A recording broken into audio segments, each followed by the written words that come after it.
Welcome back to Shepherd's Creek. Unfortunately, we're having another problem today. Sorry, I've got a bit of a cold that I'm still getting over, but anyway, this ewe has been prolapsing for a few days, and she is in labor now. We noticed a bloody patch on her back end, so we're going to be dealing with that today.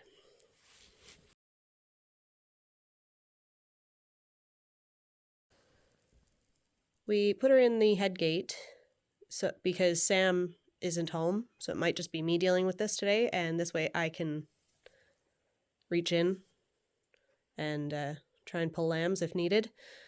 She had a bloody back end.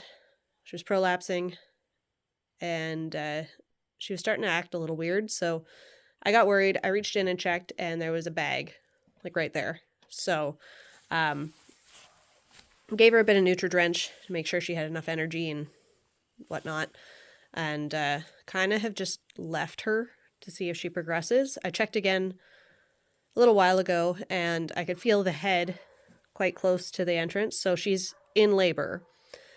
So I just checked again now. There's no bag yet, which is a little concerning.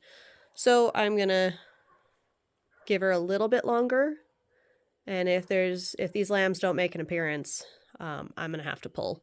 And I will do my best to get that on video if I can, but I'm hoping she does it on her own. I really don't want to have to interfere. Well, I'm calling it here. Unfortunately, no water bag has appeared on its own. So I'm afraid we're going to have to pull those lambs out of you, sweetie.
So I'm going to try and explain what just happened there.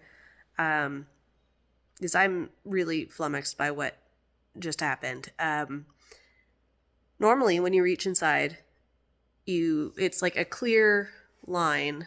Like you have your hands like that, and you kind of put like as smoothly as you can, reach in, and you should feel like the cervix. Which, if it's not dilated, it just feels like a wall. If it is dilated, you should be able to like put your fingers in and like stretch it open. And if it's fully dilated, like you can just reach right in. And that's ultimately what I was able to do. However, you should also be able to like reach in and feel like a bag and then feel the head and the hooves and stuff. Like you should be able to identify all of that. I wasn't able to identify any of what I just felt. It, like I reached in and I had to like keep positioning and then like rearrange my fingers to kind of like, it was like a maze in there. It was really weird. It was like the vagina was all bunched up or something. So I had to reach in and like keep repositioning my fingers to figure out which way to push.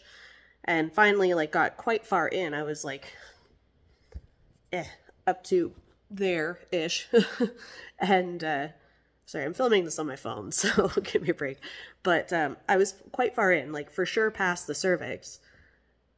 And I still couldn't identify anything. I felt what felt like kind of hard, rough bumps. So I think I was in the uterus. And they were like kind of all over the wall. But then there was like another membrane. Like it was quite a thin membrane. And it felt like there was like a loop of thread kind of that thick and that strong that I could kind of fit my part of my hand through, but not all the way. And I didn't want to try and stretch it because it felt like it was going to tear, and I didn't want to tear anything until I knew exactly what it was. But even on the other side of that, I couldn't identify what I was feeling. So, yeah, I don't actually have a clue what was going on there. So I've been trying to do research, and it's kind of come up empty-handed. I'm going to see if I've got any calcium I can give her. I don't think I do, but worst case scenario, I'll give her some crushed up Tums or something. And I'm going to take her out of the head gate and leave her for the night and see if she lambs on her own. But I can't help her if I don't know what I'm feeling. So fingers crossed she can do this on her own. But she's kind of a mess on the inside. She's a definite cull. So anyway, it's getting late.